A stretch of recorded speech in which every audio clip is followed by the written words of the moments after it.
Waves are actually the energy and not the water as such which moves across the oceans. Water particles only travel in small circles as wind passes. Wind provides energy to waves. Wind causes waves to travel in the oceans and energy is released on the shoreline. पे आ जाती है तब वो टूटती है, और जब वो टूटती है तो जो पानी हमारे पाँव पे आके लगता है समुंदर के कोने पे, वो वेव नहीं लग रही होती, वो wash swash and back wash लग रहा होता है, वो पानी जो आता है हमारे पास। तो मतलब जो लहर समुंदर के अंदर आती है वो क्या है, वो एक एनर्जी की मूवमेंट है, मगर उस एनर्जी के साथ क्या नहीं मूव कर रहा होता, उस एनर्जी के साथ पानी नहीं मूव कर रहा होता, सिर्फ एनर्जी मूव कर रही होती है, और वो जो एनर्जी है पानी को ऊंचा नीचा कर देती है।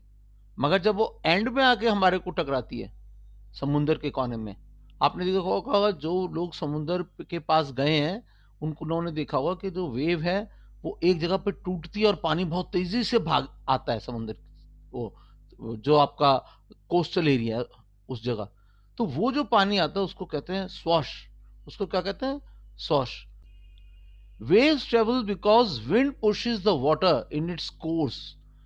वेव को धक्का कौन दे रहा है, विंड दे रही है, right. And gravity pulls the crest down, और जो सबसे उसका ऊंचा वाला पार्ट होता है उसको नीचे कौन खींच रहा है, ग्रेविटी खींच रही है, ठीक है। तो मतलब ये जो वेव का ऊपर वाला पार्ट है, यहां से जो धक्का उसको मार रहा है वो हवा मार रही है, और उस क्रेस्ट को नीचे कौन खींच रहा है, ग्रेविटी खींच रही है, और इसके मारे क्या हो रहा है कि वेव आगे आगे आगे आगे आगे चली जा रही है, ठीक है।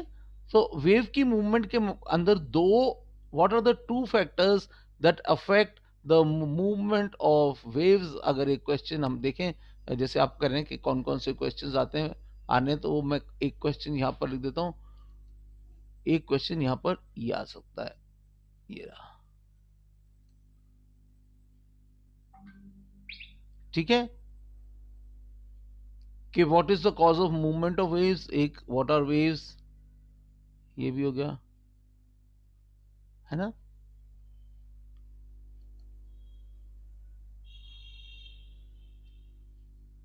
हाँ,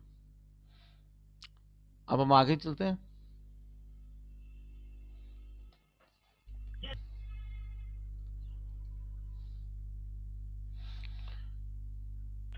ये बहुत इंपॉर्टेंट टॉपिक आ रहा है। सपोज ये वेव है, तो ये वेव ऐसी होनी चाहिए, थोड़ी सी ज्यादा यूनिफॉर्म होनी चाहिए, जो मैं नहीं बना पाया हूं। Wave crest, the highest and the lowest point of the wave are called as wave crest and trough respectively. तो ये जो ऊपर का पार्ट है इसको क्रेस्ट कहते हैं, इसको भी क्रेस्ट कहेंगे, और ये जो ऊपर का पार्ट है उसको भी क्रेस्ट कहेंगे। पहला तो ये है कि ये बिल्कुल यूनिफॉर्म होना चाहिए, ठीक है। नीचे का जो पार्ट है इसको ट्रफ कहेंगे, ठीक है। और अब वो कह रहा है वेव हाइट, अब ये क्रेस्ट और ट्रफ के बीच में जो डिस्टेंस है ये इसकी वेव हाइट हो गई।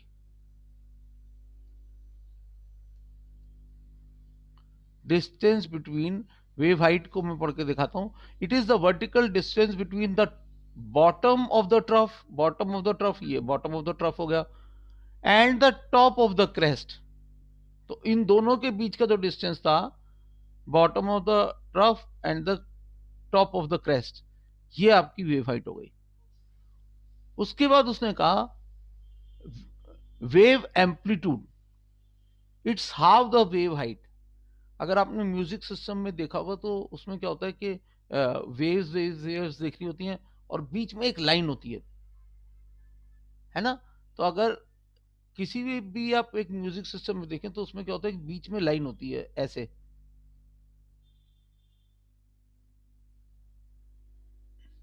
जिसके ऊपर भी वेव जा रही होती है, नीचे भी जा रही होती है। तो ये वेव का आधा ऊपर और आधा नीचे, ये जो मिड पॉइंट आ रहा है ना, ये उसका वेव एम्पलीट्यूड को सम दिखाता है। ठीक है। नेक्स्ट कॉन्सेप्ट जो आता है वो आता है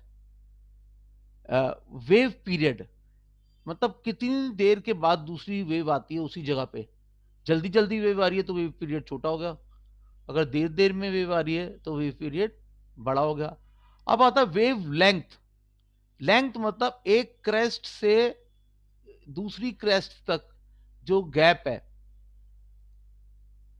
यहां से लेके यहां तक ये जो गैप है, ये वेव, दोनों वेव क्रेस्ट के बीच में जो डिस्टेंस है, ये होगा the horizontal distance between two successive crest. ये क्रेस्ट एक, ये एक क्रेस्ट, इन दोनों के बीच का डिस्टेंस वेव क्रेस्ट।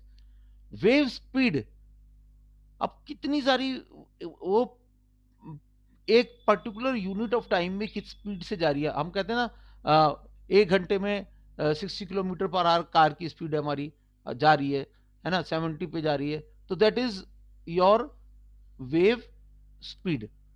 उसके बाद आता है कितनी बार आई एक पर्टिकुलर जगह से, एक 1 सेकंड में, वो उसकी हो गई frequency.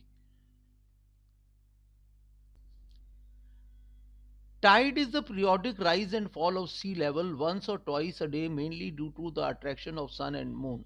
It is called as tide. So what is tide? It is attraction. Who is attracting? The sun is attracting, right? Then what next is the cause of attraction? The next cause of attraction is the moon. So sun and moon, they both are attracting the water that is there in the earth, and in reality they are attracting the whole earth, but water being liquid gets attracted faster. Okay, because water gets attracted faster, so tide. The movement of water caused by meteorological effect, wind and water pressure, are called as surges. Surges are not regular like tides. So here there is another concept being discussed, the movement of water caused by meteorological effect. तो अगर meteorological effect, a meteorological effect has been explained there, and what is the causes of meteorological effect? It is wind, and wind and atmospheric changes, they are the meteorological effect. Okay, देखो जब सन moon and अर्थ एक ही line में हो तो Tide जो है वो cause हो जाती है। आप यहाँ पर जहाँ टाइटल बल्ज लिखा हुआ देख रहे हैं, at that particular point you can see tide आ रही है, और उसके बिल्कुल ऑपोजिट एक और बल्ज बन जाता है।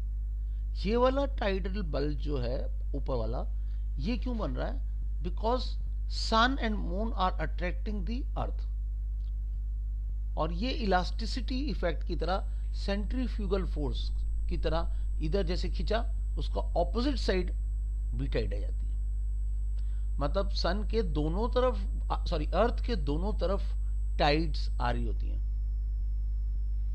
ठीक है, अर्थ के दोनों तरफ टाइड्स आ रही हैं, तभी इस साइड भी टाइड दिख रही है और इस साइड भी टाइड दिख रही है। फर्दर क्या दिखता है? नेक्स्ट एक क्वेश्चन पेपर में आ जाएगा, वाटर जो आपके पास आ सकता है वो आएगा कॉन्सेप्ट ऑफ टाइड्स, है ना। तो कॉन्सेप्ट ऑफ टाइड्स कैसे आएगा? यहां पर एक question, one question will be on tides, one question will be on surges, any school the same questions, even if it is not St. Thomas, every school will have the same questions. What are tidal currents? ये आपका third question इस page पे बन जाएगा। एक Tide समझाते हुए ये फिगर बहुत इंपॉर्टेंट है आपके लिए, क्योंकि इससे आपको ये समझ में आ रहा है कि व्हाट आर टाइडल बल्जेस। ये सन के अट्रैक्शन से हो रहा है, सन और मून के, और ये ग्रेविटेशनल फोर्स के मारे, और ये सेंट्रीफ्यूगल फोर्स के मारे। ठीक है। अब टाइडल करंट, जब टाइड आती है तो पानी ऊपर उठता है, वेरी सिंपल। अब जब पानी ऊपर उठ जाता है तब क्या होता है कि ऊंचा उठा हुआ पानी एक वेव की तरह आता है, और अगर एक नदी का माउथ वहां पर हो, माउथ मतलब डेल्टा हो अगर एक नदी का, तो उस डेल्टा के अंदर वो पानी घुस जाता है। तो वो डेल्टा क्या है? वो माउथ ऑफ द रिवर है। उस माउथ ऑफ द रिवर में पानी घुस जाता है, और जब पानी नदी के अंदर घुसता है, when the tide is channeled between the islands into two bays and estuaries, they are called as tidal currents।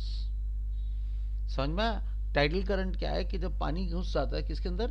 एक बे के अंदर, और बे या एक एस्चुरी के अंदर जब पानी घुसता है तो वो एकदम तेजी से अंदर घुस जाता है, और नदी के अंदर पानी ऊपर उठने लगता है। मतलब in place of water going to the sea में का पानी रिवर के अंदर घुसने लगता है, and that is called as tidal current. So you have understood the concept of tidal current also. Now tides of Bay of Fundy. Bay of Fundy, if you try to understand, it's a place where tides जो हैं बहुत ऊंची उठ जाती हैं। तो कह रहा है the highest tide in the world occur in the Bay of Fundy in Nova Scotia, Canada. The tidal bulge is 15 to 16 meters. Because two high tides and low tides every day in 24 hours, then a tide must come within about 6 hour period। कह रहा है दो वहां पर high Tide आती हैं, ठीक है, और दो लो टाइड्स आती हैं, मतलब 4 टाइड्स आ गई। एक दिन के अंदर कितने घंटे होते हैं? 24 घंटे होते हैं। तो हर एक हाई टाइड के बाद एक लो टाइड आएगी, और हर टाइड के अंदर कितने घंटे का डिफरेंस होगा? 6 आवर्स का डिफरेंस रिकॉर्ड किया जाएगा। The water will be over your head before you get back where you started. 16 meter पानी बहुत ही ज्यादा पानी है, आप इस बात को समझ लीजिए। तो यहां पर पानी इतना ऊंचा हो जाता है कि इसीलिए रात को समुद्र के पास जाना मना किया जाता है। अब हम देखते हैं types of tides. Tides are based on frequency. दो तरीके की टाइड्स हैं। एक तो फ्रीक्वेंसी से, मतलब कितनी बार आ रही है, दिन में कितनी बार आ रही है, सेमी ड्यूरेनल। अब सेमी ड्यूरेनल का मतलब क्या है कि वहां पर 2 हाई टाइड्स आएंगी and 2 low tides each day, तो इसका मतलब 4 टाइड्स आएंगी, तब जाके वो सेमी ड्यूरेनल बनेगा। ड्यूरेनल टाइड्स का मतलब क्या हुआ? ड्यूरेनल टाइड्स का मतलब हुआ 1 हाई टाइड आएगी and 1 low tide each day. अगर एक हाई और एक लो टाइड आ रही है पूरे दिन में, तो ये ड्यूरेनल टाइड कहलाएगी। 2 हाई 2 लो, सेमी ड्यूरेनल। मिक्स टाइड्स मतलब अलग अलग जगहों पे वर्ल्ड पे अलग अलग तरीके की टाइड्स आ रही हैं। इसमें वेरिएशन होती है इन हाइट ऑफ टाइड्स, क्योंकि टाइड की हाइट में वेरिएशन हो रही है, that is why they are called as mix tides. ये कहां पर हो रही हैं? West coast of North America. तो west coast of North America हम नोटिस कर रहे हैं कि टाइड्स जो हैं वो मिक्स टाइप की टाइड्स आ रही हैं। अब टाइड्स जो हैं ये बहुत ही, ये होगा टाइप्स ऑफ टाइड्स। अब ये क्वेश्चन कितने मार्क्स का आएगा? ये क्वेश्चन आएगा 3 मार्क्स का। एक मार्क्स का एक पॉइंट आ जाएगा। इन पॉइंट्स को एक्सप्लेन करना पड़ेगा, अगर हम एक्सप्लेन नहीं करेंगे तो नंबर कट जाएंगे। सिर्फ हेडिंग से हमारे को 1 नंबर मिलेगा। नेक्स्ट क्वेश्चन जो आएगा वो आएगा tides based on sun, moon and earth position. So what are the 3 types of tides on the basis of sun, moon and earth position? ये फिर आपका क्वेश्चन जो है वो फिर से आपका होगा 3 मार्क्स का।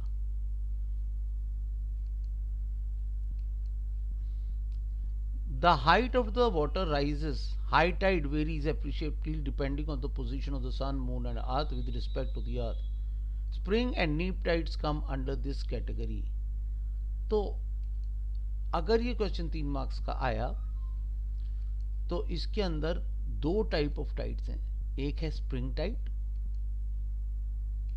और दूसरी टाइड है नीप टाइड।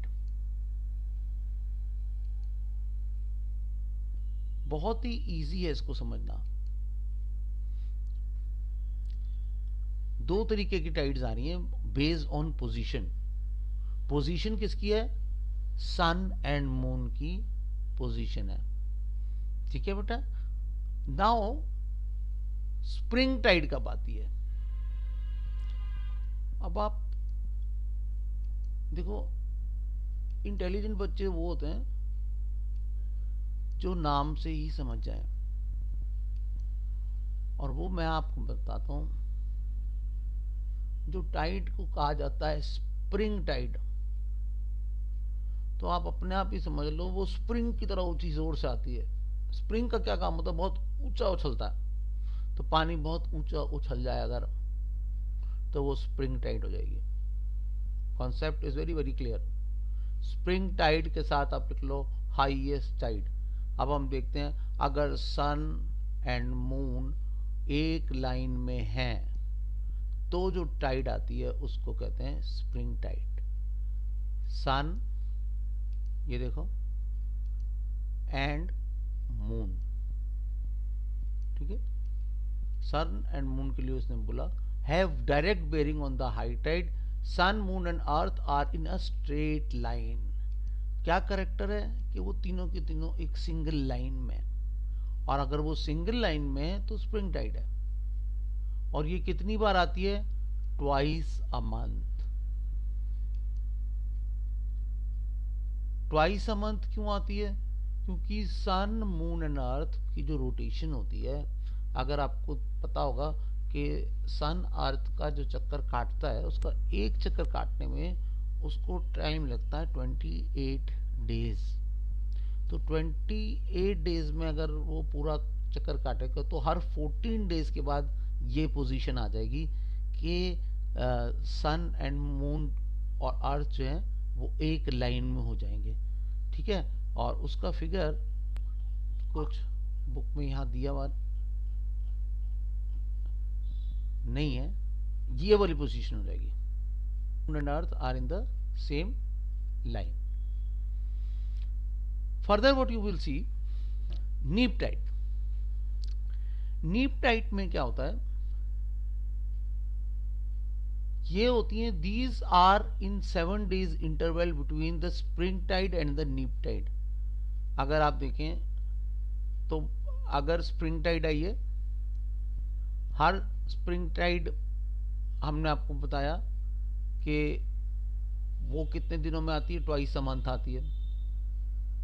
तो जो नीप टाइड की पोजीशन होती है वो भी 15 डेज के बाद ही आती है।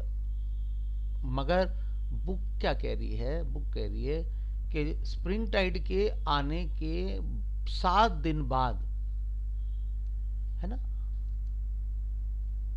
जैसे जो स्प्रिंग टाइड थी उसके लिए अभी मैंने बताया था आपको 14 डेज, क्योंकि 28 डेज का पूरा मंथ माना जाता है ना मून का। तो 28 डेज को अगर आप 4 हिस्सों में डिवाइड करो तो 7 डेज का एक वो पड़ जाएगा। अब यहाँ पर वो क्या कह रहा है कि हर 7 डेज के बाद ये आ रही है, कौन सी, neap tide. Normally there are 7 days interval between the spring tide and the neap tide. तो नीप टाइड कितने दिन बाद आ रही है, स्प्रिंग टाइड के 7 डेज बाद आ रही है। वेरी गुड, ठीक है। द मून्स अट्रैक्शन दो more than twice as strong as sun is diminished by the counter forcing forces of the sun gravitational pull। अब जो स्प्रिंग टाइड होती है उसमें तीनों के तीनों एक एंगल बना रहे थे, सन मून एंड अर्थ, क्योंकि सन मून एंड अर्थ तीनों एक पर्टिकुलर लाइन में थे। तो जो अट्रैक्शन अर्थ के ऊपर आ रहा था वो बहुत स्ट्रांग था। एक 90 डिग्री एक ऐसा सीधी लाइन थी। मगर नीप टाइड में पोजीशन क्या होती है कि सन तो यहां रह जाता है, अर्थ यहां पर होता है,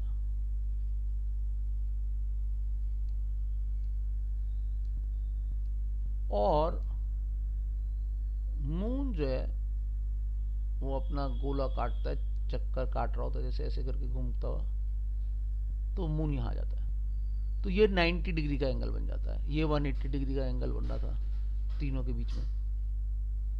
मून को अगर हम बीच में ले लें तो ये 180 डिग्री का एंगल बन रहा है, तो यहाँ अट्रैक्शन ज़्यादा हो जाता है, इसको स्प्रिंग टाइड कहते हैं। यहाँ 90 डिग्री का एंगल बन रहा है, ये देखो ये 90 डिग्री का एंगल बन गया, और ये देखो ये 180 डिग्री का एंगल बन गया। सपोज मून यहाँ से मूव करा और यहाँ पर आ गया moon,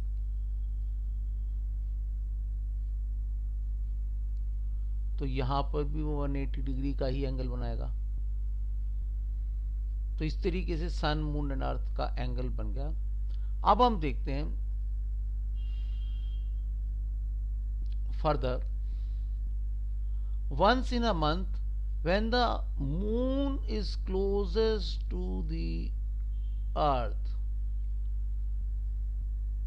unusually high tides occur. तो बहुत स्ट्रॉन्ग टाइड्स आने लगती हैं, क्योंकि जो आपको ऑर्बिट पड़ता है ओवल होता है। तो जिस समय सन मून जो है वो सन मून और अर्थ में, अर्थ जो है उसके पास मून आ जाता है, नियरेस्ट आ जाता है, तो उस समय ऑर्बिट जो है क्योंकि सबसे पास आ चुका होता है, तो उस पर्टिकुलर पोजीशन में हम क्या देखते हैं कि ये क्लोजेस्ट आ जाता है, और उस पोजीशन को हम कहते हैं पेरिजी। क्या कहते हैं, पेरिजी। और पेरिजी के टाइम में अनयूजुअली हाई। अब कहता है 2 weeks later when the moon is furthest from the earth, the moon's gravitational force is limited and the tidal ranges are less than average height। तो अब यहां पर एक और क्वेश्चन बन जाता है, और एक क्वेश्चन है what is पेरिजी,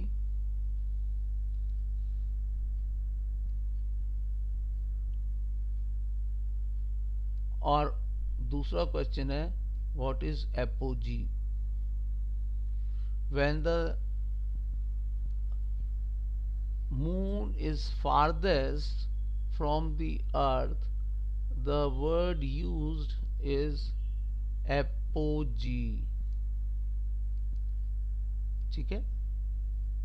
When the moon is nearest the sun, the word used is perigee। अब मून के लिए जी यूज करते हैं, चंदा मामा जी, और सूरज के लिए यूज करते हैं सन तो सन के लिए यूज करते हैं पेरिलियन। तो यहां पर हमने देखा व्हेन द अर्थ एंड सन एक दूसरे के, सन जो है क्लोजेस्ट टू अर्थ है तो उसे पेरिलियन बोलते हैं, जो 3 जनवरी को होता है। और इस समय टाइड्स बहुत ऊंची आती हैं। और अर्थ व्हेन फारदेस्ट फ्रॉम द सन होता है वो 4 जुलाई को होता है। और इस समय टाइड्स कम आती है, मतलब सन के लिए यूज हुआ हन और मून के लिए यूज हुआ जी। The time between high tide and low tide, एक हाई टाइड के बाद जो टाइम होता है लो टाइड के आने तक उसको एब बोलते हैं।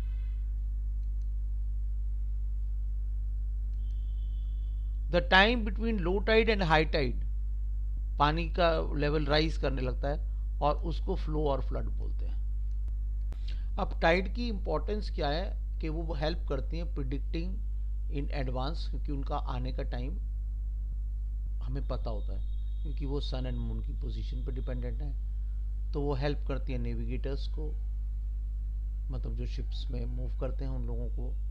और टाइडल फ्लो और टाइडल हाइट के मारे कई सारे पोर्ट्स को आपने सुना होगा कि उनको टाइडल पोर्ट कहा जाता है। टाइडल पोर्ट उन्हें इसलिए कहा जाता है क्योंकि वो जिस समय टाइड्स आ रही होती हैं उस समय उसमें आराम से शिप को लेके अंदर जाया जा सकता है, क्योंकि पानी का लेवल उठ जाता है। जैसे आपने सुना होगा कि कैलकाटा में जो पोर्ट है वो भी एक टाइडल पोर्ट है, क्योंकि टाइड के समय उसमें आराम से शिप आ सकती हैं, क्योंकि जब टाइड आती है तो पानी का लेवल बढ़ जाता है। किसके अंदर?